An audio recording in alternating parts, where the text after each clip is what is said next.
Hello my keto family! Today I'm going to show you how I do my favorite keto sandwich, which is only 2 grams of carbs and it's so quick and easy to make. In a bowl, put 2/3 of a cup mozzarella cheese, that's about 120 grams, and 2 eggs. And a little tip, if you add 2 teaspoons of Parmesan cheese to the mixture, it will make it crispier, so it's not too doughy. Mix it together. Pour the mixture into your waffle maker. I'm using 3-in-1 waffle maker. These are the sandwich plates. If you don't have sandwich plates, you can just use normal waffle maker, or if you don't have waffle maker at all, you can use frying pan as well. I've got it off Amazon and I'm in love with it. It's so practical.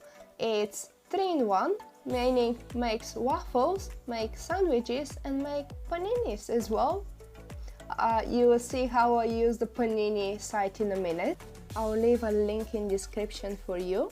When the bread is ready, take it out and cool it down for a minute so it crisps, and it's time to change the plates.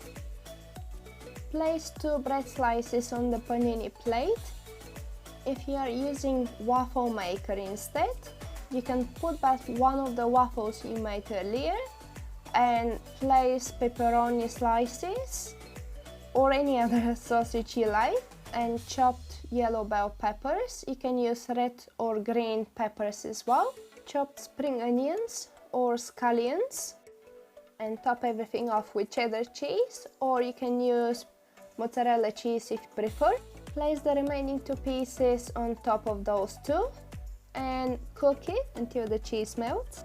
I like having those sandwiches with baby bell tomatoes and sprinkle of parsley. Thank you for watching my keto family. I hope I will see you next time with more keto recipes and tutorials.